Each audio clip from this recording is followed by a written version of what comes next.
안녕하십니까. 혼란한 정치 시사의 술을 술술 풀어보는 송옥근의 혼술 9월 1일 목요일 오후에 인사드립니다.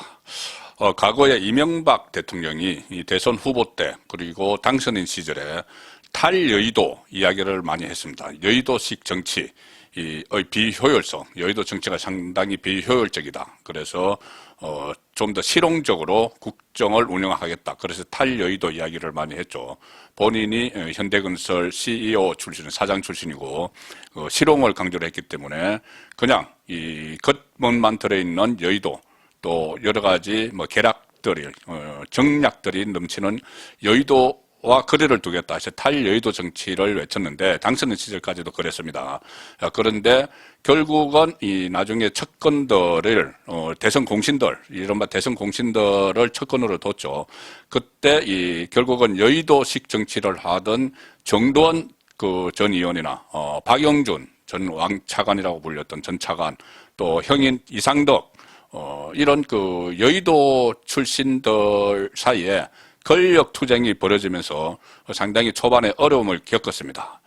자, 윤석열 대통령도 윤석열 대통령 주변에는 이명박 정부 때 사람들이 상당히 많죠. 그리고 여러 가지가 지금 이명박 정부와 좀 유사한 길을 가는 그런 상황입니다. 초반에 그때는 강우병 파동 때문에 지지율이 20%대로 떨어져서 바로 비서실을 전면 교체를 한 것이나 지금도 비슷한 상황.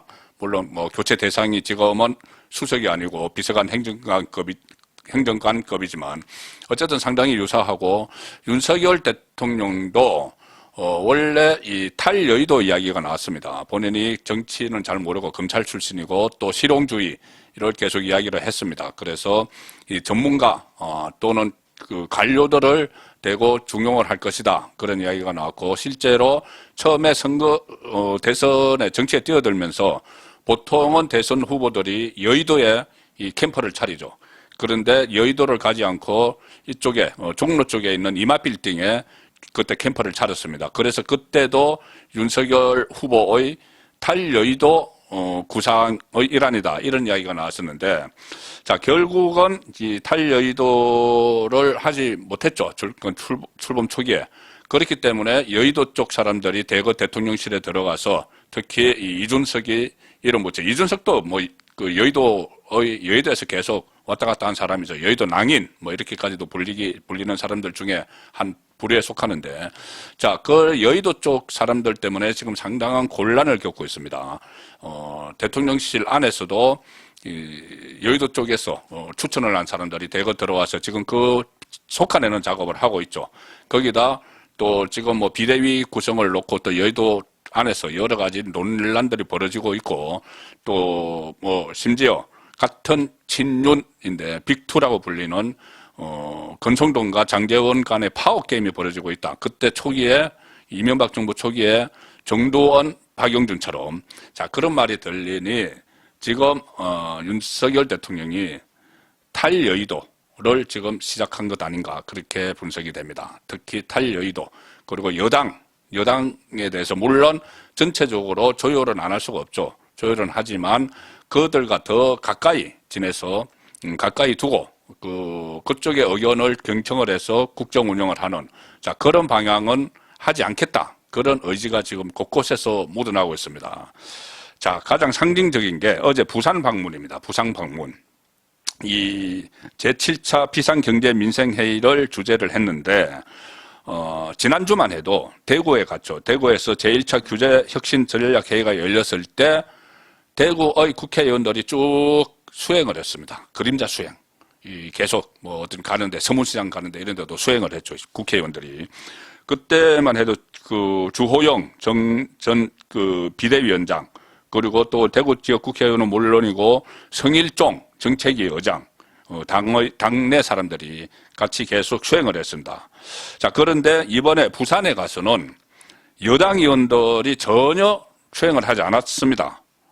해당 지역을 지금까지는 대통령이 해당 지역에 가면 윤석열 대통령도 지금까지 그래왔고 어떤 지역에 가면 그 지역의 지역구 국회의원들이 쭉 수행을 했는데 이번에 부산에서는 그런 모습이 없었습니다. 자, 이것이 윤석열 대통령의 지시에 따른 것이었겠죠. 그렇지 않으면은 서로 눈도장이라도 찍으려고 막 가는데 오지 말라고 했던 것 같습니다.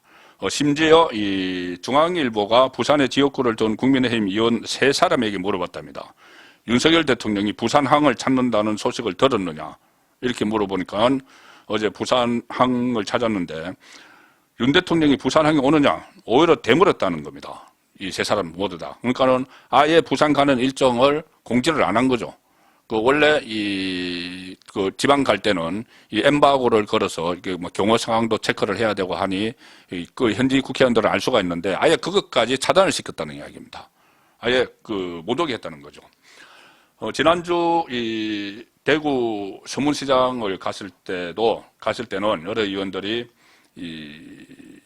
수행을 했고 한데 이번에는 그런 의원들이 없었고 또 특히 이 부산에서 의원들이 동행을 하면 상당히 부담을 느꼈을 것 같습니다. 왜 그러냐면은 장제원 지금 논란의 중심에 또 서 있는 장제원 어제 윤석열 정부에서 임명직을 맡지 않겠다고 선언을 하고 이선으로 물러났죠.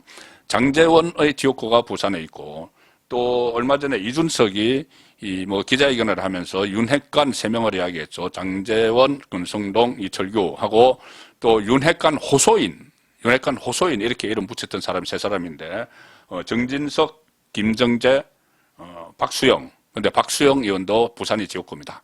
자, 그래서 지금 윤석열 대통령이 사실 대구, 경북, 부산, 경남을 지역을 찾는 것은 최근에 여론조사에서 이쪽 지역도 영남 지역도 국정 수행에 대해서 부정평가가 긍정평가보다 많이 나오는 자 그런 상황에서 일단 기존 지지층을 굳건히 하기 위해서 현장을 방문하는 측면이 있는데 그렇더라도 그 지역의 국회의원들은 배제시켜 버리는 겁니다. 그 지역의 국회의원들이 오히려 이 논란을 일으키면서 지지율에 도움이 안 된다고 판단을 했기 때문이죠. 자, 그래서 앞으로 이런 기조가 상당 부분 이어질 것 같은데, 또 오늘 문화일보가 단독 보도한 것을 보면은 윤석열 대통령이 권성동, 장제원 2사람에게 경고를 했다. 이런 취재까지 문화일보가 했습니다. 싸우는 모습 좀 보이지 마라. 좀 서로 협조 좀 해라.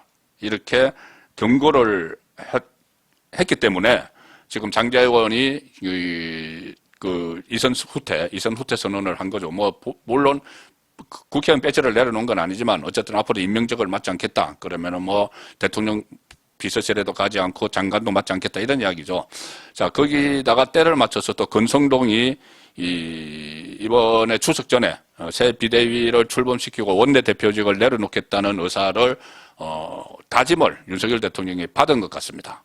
자, 그래서 윤핵관의 투톱이라고 하는 장제원, 권성동도 지금 정리가 되는 단계고 특히 최근에 권핵관, 장핵관 이런 이야기까지 여의도에 나돌았습니다.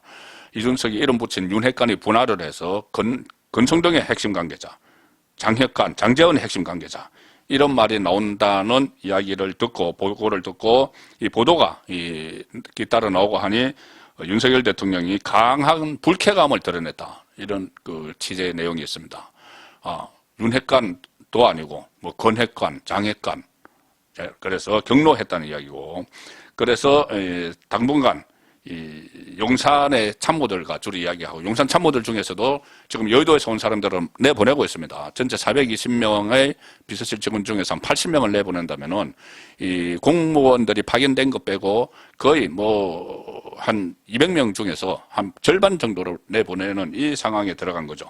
그래서 남아있는 용산 참모들은 주로 관료나 전문가 출신이죠. 또 검찰 출신도 필요한 부분에 들어가 있습니다. 자, 그래서 이 용산 참모들과 결속을 다지고 여의도와는 거리를 두는 수순에 들어갔다.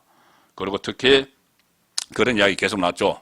이 정치권에 있는 사람들이 이 대통령실에 들어가서 대통령을 위해 일하기보다는 본인을 그쪽에 청거해준, 대통령실에 꽂아준 사람들을 위해서 일한다. 그런 말이 있었는데, 자, 오늘 제가 취재한 것 중에 하나 이런 게 있습니다. 뭐냐면은 윤석열 대통령이 왜 지금 시점에 수석이 아니고 일선 실무자들을 막 교체를 하고 감찰을 해서 내보낼까? 자, 뭔가 계기가 있었겠죠. 그 계기가 최근에 나간 참모 중에 한 사람이 행정관급인데 참모 중에 한 사람이 이 본인을 이 대통령실에 꽂아준 국회의원, 본인의 보스죠. 원래 보스죠. 그 보스에게 대통령실에서 일어나고 있는 사안들을 거의 매일 리포트 형식으로 계속 보고를 했다. 자, 그것을 감찰 과정에서 알게 됐다. 자, 이런 그 분석도 나옵니다. 그것이 팩트인지는 아직 더 취재를 해봐야 되지만은 그것이 뭐 확인을 하기가 상당히 어려운 거죠. 그런데 그런 내용들이 지금 흘러다니고 있습니다. 증가해서 뭐 윤핵관에 속하는 사람이 본인의 참모진을 그 대통령실에 넣었는데 그 대통령실에 들어간 사람이 계속 대통령실의 내부 동향을 여의도에 있는 본인의 보스에게 흘렸다. 자, 이런 이야기입니다. 과거에도 뭐 그런 이런 종종 있었죠. 여의도에서 국회의원 실력자들이 청와대로 보내면은 자기의 보좌관이나 비서관들을 청와대로 보내면은 그 청와대에서 대통령을 위해서 일하는 것이 아니고 그쪽 정보를 종합을 해서 이쪽으로 여의도로 흘려주는 자 그런 일도 과거에 있었는데 이번에는 그것을 윤석열 대통령이 그런 그 내용을 듣고 경로했다. 자 그런 이야기가 지금 나오고 있습니다. 420명 중에서 80명 이렇게 계속 전해는 것도 결국 이런 작업의 일환인데 결국은 이것이 탈여의도를 결심하게 되는 자 그런 한 그 계기가 됐다. 자 그런 말이 지금 나오고 있습니다.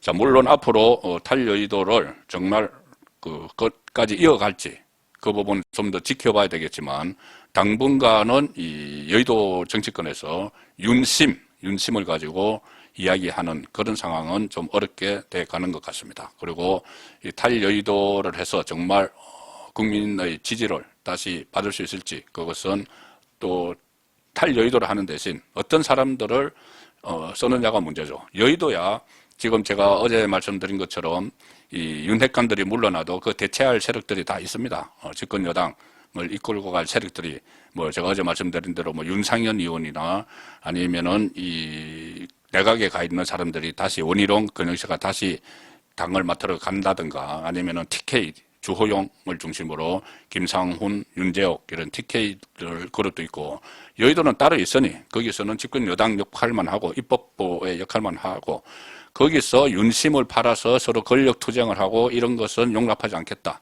자, 이런 의미에서 윤석열 대통령의 탈여의도가 시작이 되는 것 같습니다. 송국근의 혼술이었습니다.